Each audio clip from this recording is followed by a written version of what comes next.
Welcome back, everyone. Our last presentation is special. Raini Bowles is the parent of 15 children and the grandparent of 11 children, for whom she is the primary caretaker of 5 of them at this time.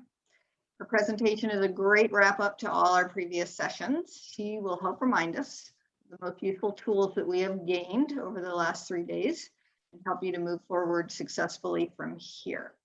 To give you a sense of Raini's capacity, Raini has had a menagerie of animals in her life, including domestic, farm, and exotic animals. She's had a large lizard, tropical birds, ferrets, and 6 monkeys.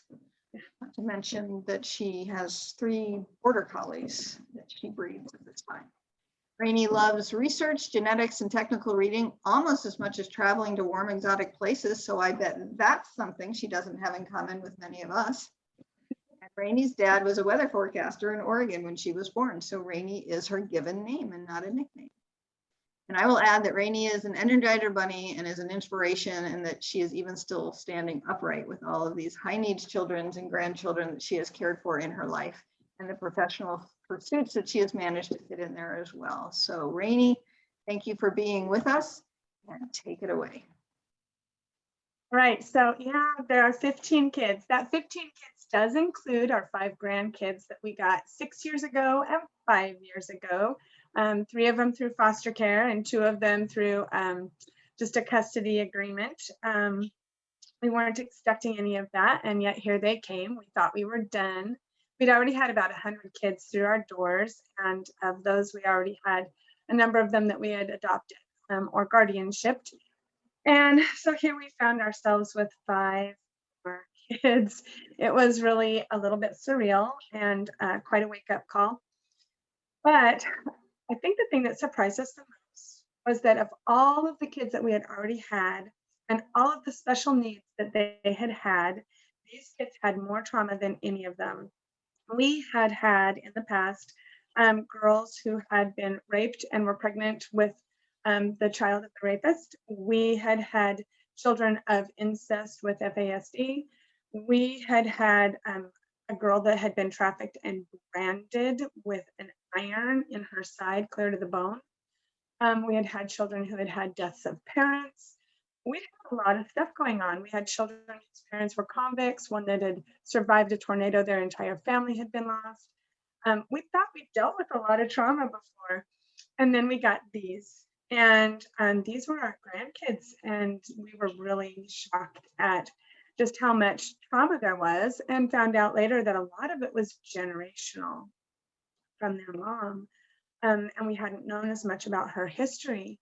So just dealing with that generational trauma and finding out that, yes, indeed, it had changed some of these kids clear down to their DNA and DNA strands that were completely missing, that helps some of these kids regulate things like one is actually missing the genetic key and be able to understand your facial expressions. He can see your face, but he just doesn't get it. So there was a lot going on in our lives all of a sudden as we took in these 5 siblings. And even though I felt like I had pretty good experience and some good training and knowledge, I found myself at a loss, which was when we got in touch with Michelle Batten at IFF. She wasn't there at that point in time, but she introduced us to TBRI. And that's kind of when things started coming together. Soon after, probably a few years after we got the kids, all of a sudden the Yes program came into being. And that's kind of what we're here for this time, right? Is for the Yes program. So I'm just going to kind of go over everything we just learned about in this program, from Dr. Israel all the way through Sharon Weber, and we're just going to highlight all of it, bring together all of those fun acronyms that we had in this whole bout, and see what we can do to hack the system. You'll know what I mean a little bit later when we hack the system. But right now I'm going to share my screen so we can kind of get going on this, and just have a little bit of fun with what is going on here. So first I have to get up here to start from the beginning. Okay, so FYI, now before this whole thing you would have thought that I was saying for your information. But hopefully during this, you learned that it means Family and Youth of Idaho, because we just rolled out this whole new program. And you can now find us at FYIdaho.org. But FYI, even with our ACEs high, because our kids have those, I hope I can. I know I can. Yes, I can shine on. And we're going to learn what all of those things mean and how they're going to kind of roll into our lives and how we can utilize all of these pieces. So FYI, Family and Youth of Idaho and the Idaho Federation of Families has now broken into this new group. If you haven't visited their website yet, I did put it in here as a quick link for you. And I really hope you get over there. I went over and perused it yesterday as soon as it went live, and was really excited at all of the things that I see. I think there's so many resources that just take it in chunks. Don't try to do it all at one time, but take it in chunks and just kind of pull that in and bookmark the parts that are really important to you and your family so that you guys can get a really great understanding of what all is there and the resources and how those might help your family as you navigate these difficult waters. So ACEs high, we all have children here that have ACEs high. It might just be the mental health aspect. They may not have had horrible things happen. It could just be that they have a different neurotypical setup, right? It's not typical to other kids, but it's their typical. And that can right there be adverse. So ACEs stands for Adverse Childhood Experiences. Probably a lot of you knew that, but in case you didn't, I really wanted everyone to kind of be on the same page. So with our ACEs high, we know we need a CANS. We know we need a CANS. We heard that from Dr. Israel. If you have ACEs high, you need to seek a CANS. So I hope I can. I find that a lot of the talk this whole session from the very first one through, we kept seeing it in the comments repeatedly, and the struggles with the CANS. I myself have had struggles with the CANS as well with our kids, not only in accessing it, but in how long they took, the way that they were done, secondary trauma, the problems with trying to get them to actually do the CANS the way they were supposed to be done. I was so glad that we went over that a few times this time. We'll go over it a little bit more later. But it's like we hope we CANS, but we're overwhelmed. You hear about it or you see the packets, you get information and you're like, what? I have all this to fill out? I know that my OT told me, when she first told me about the CANS, she told me, the only thing is it's really paper intensive. I don't know if you're going to have time with all the kids. So we got the paperwork, she handed it to us, and it was like, and we literally figured out that I would have to fill out like 134 pages, which seemed like redundant to me. But when you take all of that times 5, plus all of the releases of information to all of the doctors and providers that we were seeing, it was like 134 pages. And that was overwhelming when I was in the middle of having all of this stuff, all this trauma, all of the psychosis, all of the mental health problems, all of the triggers, all of the behaviors. I was in the middle of it. I was in the depths, and it was not something that I was sure I was going to make through, but I had hope. And I had hope that on the other end, I was going to be able to receive some services that were going to diminish the weight that was on me and help me to be able to navigate things a little bit better and have more time for the kids and my own life back, because I literally, no kidding, was booking 38 hours a week in the car driving the kids from services or to programs or to schools. 38 hours a week, and it was insane. I didn't feel like I had any time for myself. By the time I got home, we were dealing with retention collapse from the kids. They would literally get off the bus and fall into our driveway in tears, and I would have to go and pick them up. It was so hard. And I know a lot of you have experienced similar things where your kids they come home and they're done coping. There's nothing left, and you get it all. So I was pretty worn out by this time, but I had hope that I could, and so I filled out those CANs. And the hope that I had, I found out later, also goes with ACEs, and it's hopeful outcomes from positive experiences. And this was so important to me because once I learned that that hope also had an acronym to it, and that these hopeful outcomes could maybe even change our children, change how their outcome was going to be by giving them positive experiences and by helping them to also have hope and to heal, that really changed a lot for me. And it changed a lot for my kids. We had been working on connection. We've been working on the TBRI, another acronym, which is trust-based relational interventions.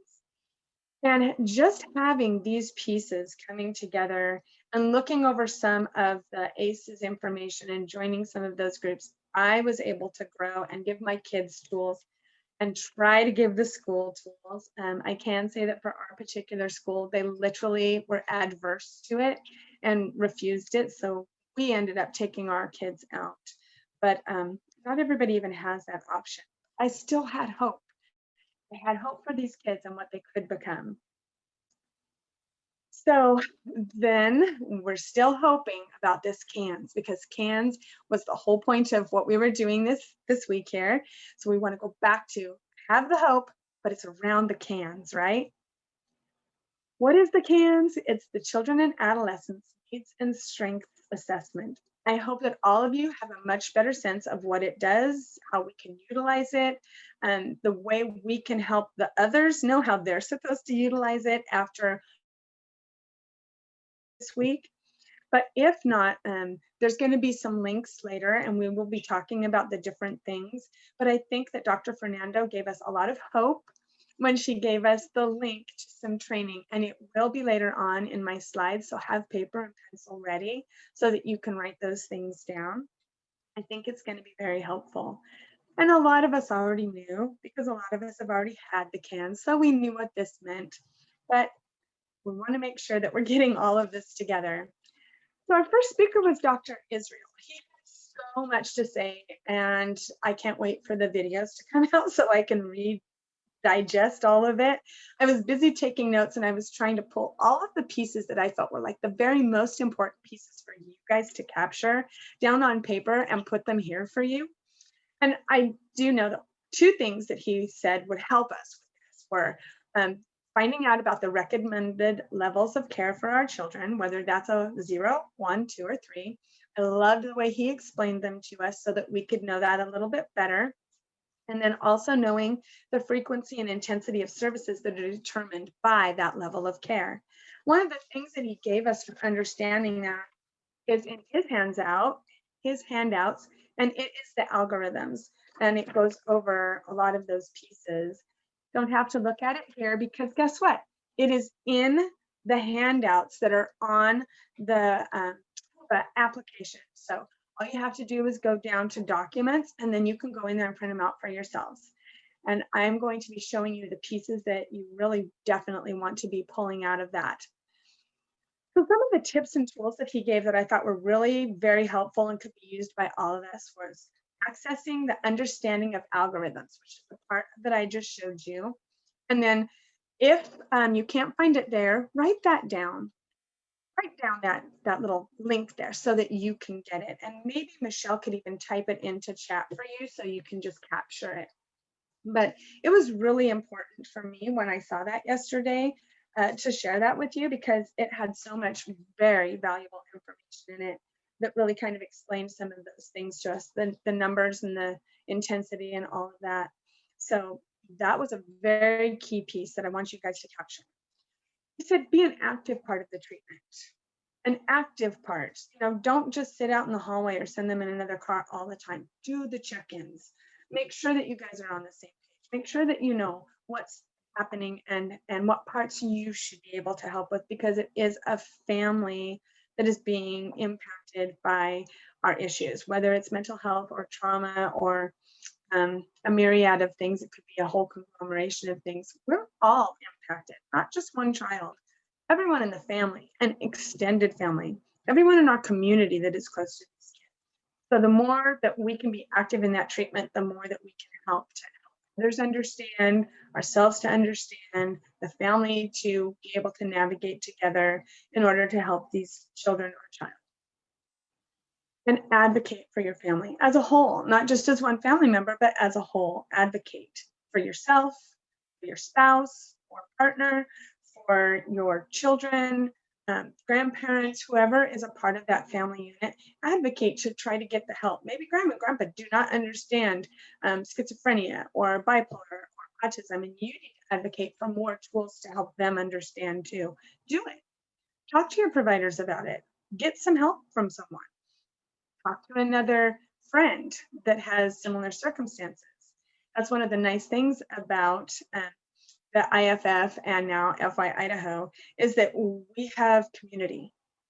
We have community of people who have similar circumstances and better understanding of the things that we go through. And together we can collaborate, like Dr. Fernando talked about, and become stronger, not just in our advocating for ourselves by listening to other people's stories and resources, but also as a group, as we advocate within our city and our community, but also as our state and even our nation for the rights and the resources for these children and for our families. And then understand and utilize the tools that we've been given. There were a few things that he brought up. Two of them I printed out yesterday. One was that my treatment plan summary, and it was really kind of, it has places for the child to fill in information for us to see if they are understanding their own treatment plan. So it's in words they can understand. They understand why we're doing this and how it's going to affect them.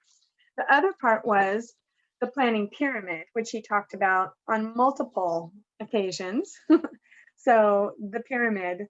And if you haven't printed those out yet, once again, those are in Whova under documents. And I would really recommend you go in and you print out some of those things. The other thing that he talked about, and we're going to talk about this a couple of times, was he talked about the Yes Youth Workbook and the Yes Family Book. I think, yeah, Family Book. And the Yes Youth Workbook is like 17 pages long. 11 pages long. It's 11 pages long. Here's what I did.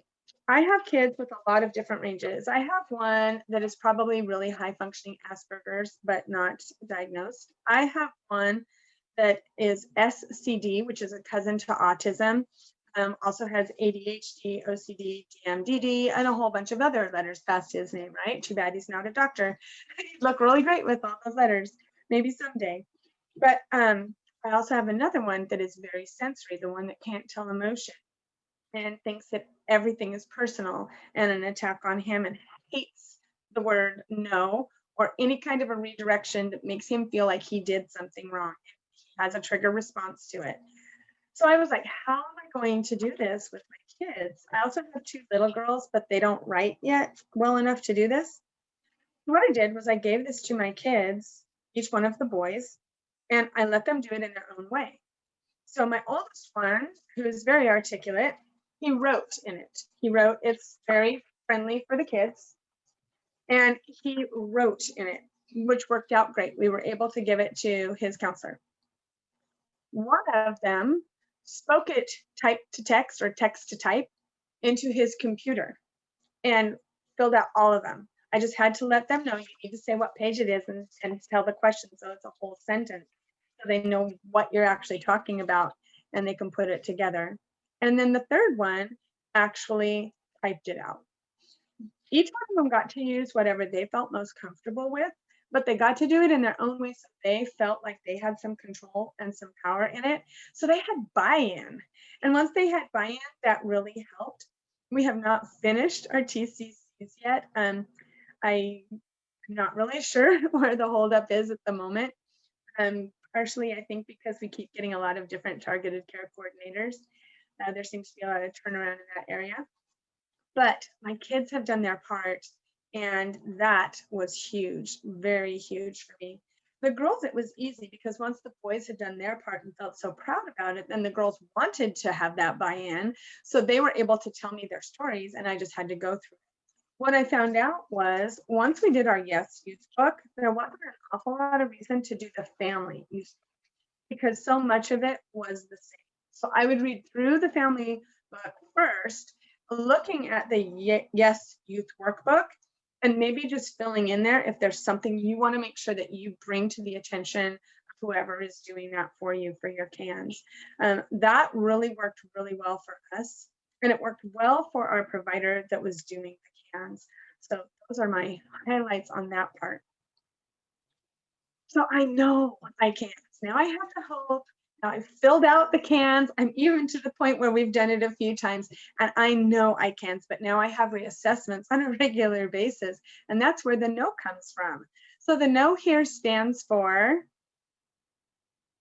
what do you think it stands for? Keep notes on what works, because that's what this was, right? It's notes on what works. And the more I can tell the providers, especially throughout the year, things that have changed in our family, things that worked, things that didn't work, the more I can do that, the more helpful it is to them during the reassessment. So if you want your reassessments to go smoothly, you want to get the most bang for your buck, for the hope from the cans, you want to know what you're doing by keeping notes on what works, okay? We have had a lot of changes in our family this past year. And so there were changes to the cans. COVID, right there, there's a change to your cans because it did up the level of anxiety for my kids. It changed how we were able to get access to providers. It changed how we were able to work things in our daily plan, our daily life, and our social life. And that changed everything for my kids. We also had their bio parents divorced this year. That was a big change for them. And there were some other things that had happened. So if there are things like that, make sure you're keeping that. I would keep this in a notebook, maybe with these, and you guys can just work on them at different times and keep things going so that when it's time for your reassessment, you're not going like, I have no idea what last March. I don't know. I think there was something big. It might have had an impact on us, but I can't remember. Keep up on this, guys. What's happening? What's working? What's not working? What resources have you changed? What providers have you changed? Has it helped? Has it not helped? What do you want? Keep notes, make a notebook. But why are we doing that? Why do we need to keep notes on what works? Because the CANS assessment and the reassessments result in yes. And everybody wants yes, nobody wants no, right? The whole reason we're doing CANS is to get that yes, to have those services. And we want to keep our eye on that goal. The goal is to get the yes and to have those CANS so that our providers can have that collaborative community where they're all working together to help our children and our families to be their best. So yes, I CANS. I completed it. I got it done. And then I was able to access youth empowerment services for my kids. And we have used CBRS, we have used counseling, we have used respite. We hope to use more. I'm just learning about wraparound, which I know we need, but I haven't been able to access yet. We're still working on trying to get the child family team together because we don't have the TCC part done yet. So we still have ways to go, but I know that I've had a lot of wins. I had to fight and advocate for them, but I had that hope and I was keeping notes and I was able to complete the CANS and the reassessments. And each time I'm able to get more services and more benefits for my children. So Dr. April said, this thing called getting help, it's not easy. And she was really right. I'm sure all of us feel that. I'm sure we all know that it's probably one of the hardest things that we do.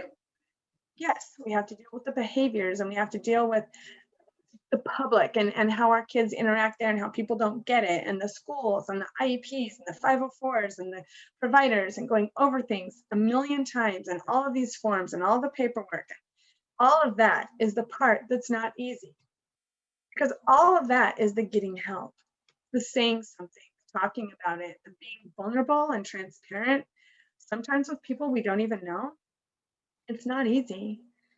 And the only way we're going to get this help for our kids and for ourselves is by doing that. We have to kind of drop that guard ourselves because we want to be strong and capable for our kids, but we have to be vulnerable too. If we can't be real, They can't really help us.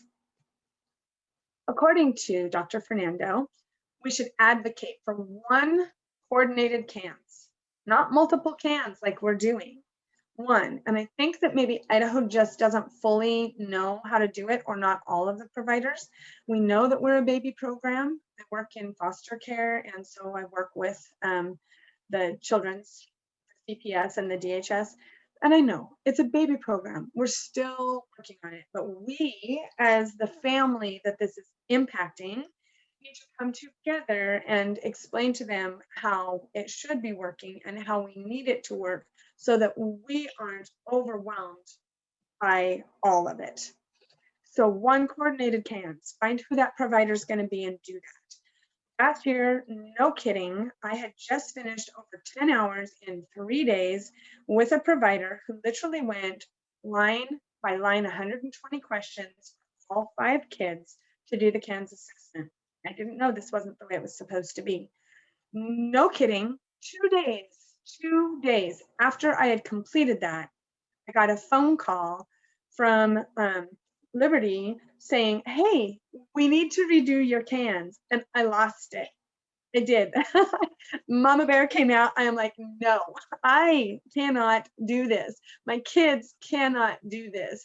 Secondary trauma, I'm not going there. No. And I said, why can't you use that one? Well, we can't. We have to do our own. So I went and did the research, and I found out that no, they can. For up to 6 months, they can use another providers as long as it is uploaded to the CANS unit. I think things have even changed since then. This is what I had found out. I also found out that the reassessment isn't supposed to take very long. So it was a lot of advocating on my part, making a lot of people mad, but sticking to my guns and standing up for my kids and myself.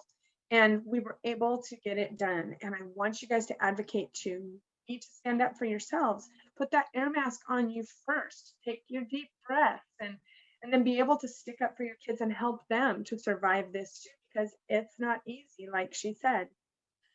All right, so once you have that one provider that's doing that CANS, we're going to require that all the providers are collaborative, and it's going to ensure that they're getting coordinated care, because everybody's looking at the same document. And guess what?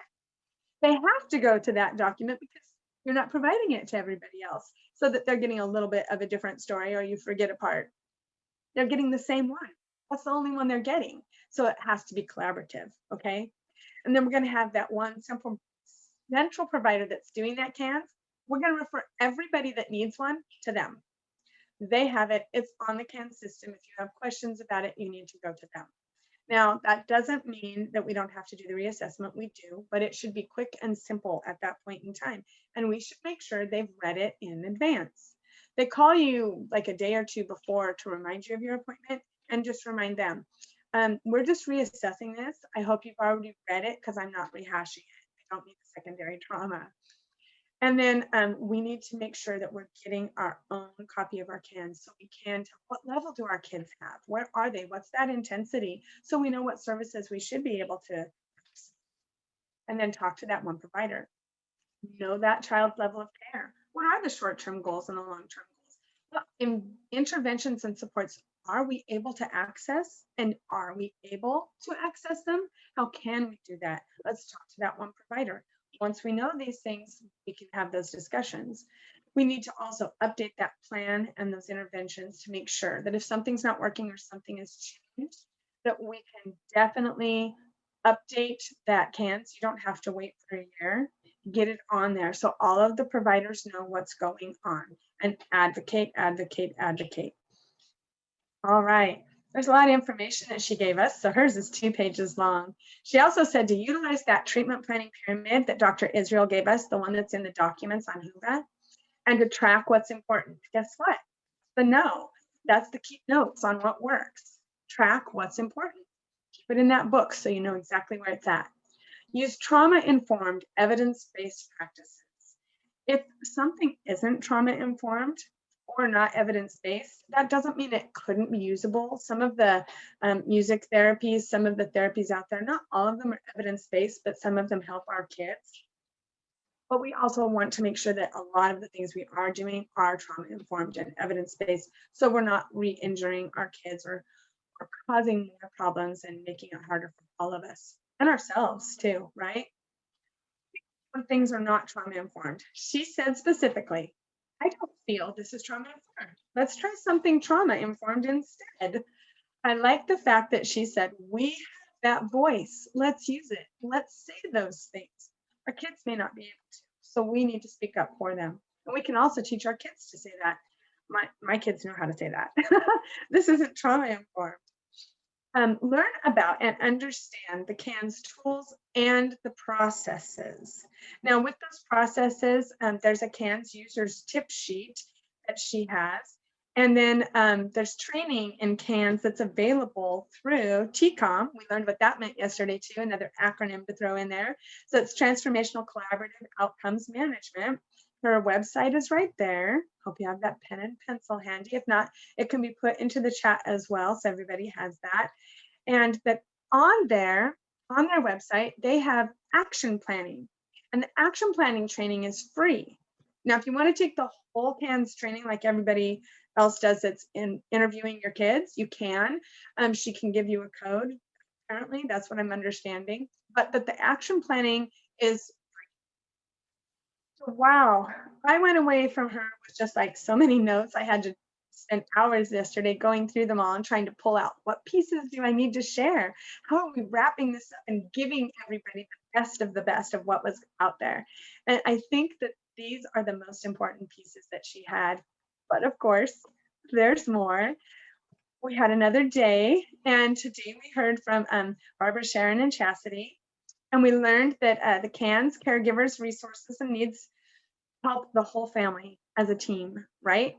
So doing all of this and utilizing all of the things that they had outlined is going to help us as our family with our kids. Barbara had said, are you emotionally able to take care of yourself so that you can be present and available for your child? And I think that's so important. That goes back to that mask I was talking about. If we aren't taking care of us, which they went on to talk about even more, if we're not doing that, we can't really be the best we can for our kids. So make sure you're taking that time out every day for yourself, doing something, whether it's coffee all by yourself alone somewhere, or jacuzzi in the hot tub with your husband in the mornings and the coffee with no kids. What you need to do for your self-care and your time so that you have that battery power to try to last throughout the day. I'm not saying it's always going to, because our kids know our buttons. But it gives us more resiliency and resource and tools to use when that does happen, so that we can do our own breathing and telling ourselves to calm down and slow down and wait. So be emotionally able, okay, and take that time. If not, she said, tell the team, ask them how to help you. That's what they're there for. But we have to build that team first. And then how do you say, I need help, when you're the one taking care of everyone else? How do you say that? Well, I thought Barbara and Chastity did a great job of kind of explaining that to us. Build the team. Make sure that you know the team and you're having those CFTs where you're coming together and collaborating, building that as a resource so that they can know you and you can know them, and you can all be transparent and vulnerable around each other without feeling like they're out to get you. And that way we're going to be able to have the backup when we need it, because we do need backup at times, and respite's not always going to be the only thing we need. Sharon said, explain to the youth the reason for the CANs so they don't feel picked on. Yes, as we're doing these CANs and our kids feel like, why do they have to know my story? I don't even know this person. Why do I have to say that again? Why do I have to tell that again? Well, hopefully you don't. Hopefully it's one time and then it's all there, and then we don't have to do it anymore. And if we use the youth workbook and we explain to them, this is your very own story, babe. It's yours. You own it. And here's what we're going to get because of it. And here's how you don't have to tell your story over and over again because it's here. And now we don't have to do that. Then maybe we will get more of that buy-in from the kids. So I thought that was really awesome, valuable information. We've been given tools. Over the last 3 days, we have received so many tools that I've outlined for you here. And with all of those things, I want you guys to go into those documents on Whova and print out these important pieces, because I think they're going to be so helpful to you. Just to have in your hand, be able to scroll through, even if you don't use all of it, there's resources there that are valuable for those moments when it's like, I don't know what to do. And you can go back and access that. So now we're going to shine on, which is my favorite part of the whole thing. What is shine on anyway? And how does it have anything to do with all of this? Well, this is what shine on is. It's share, help, inspire, nurture, encourage others now.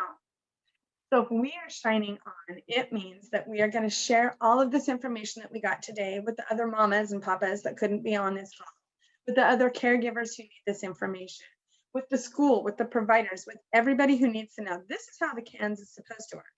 Here's the level my kids are supposed to be getting. Here's the services I just found out about. Here's how the providers can all be on the same team. You're going to share. And with that, you're going to have power, and everyone's going to have knowledge, and you're going to grow this collaborative team that can help each other, right? Because the next part is help. That's what we're trying to do for this child anyway, is help them. So together, we're all going to be able to help each other. And then that's going to inspire our child and everybody else to feel more empowered as we're on this journey, helping them to find the resources and do things, because now we're working together on one thing. That's going to nurture our child, and it's going to create more connectivity with them so that our bond is stronger, their resilience is stronger, their healing is better, and we can walk further together in this hope.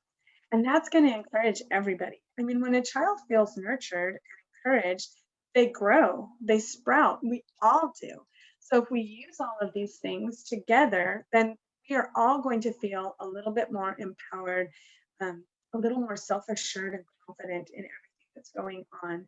And then we're going to spread that to others so that all of the mamas and papas know this information, so that everybody knows how to access and utilize the CANS correctly. We're going to stick together, even though it's others, we're going to stick together and work as a team to help spread this so that we can all grow this way.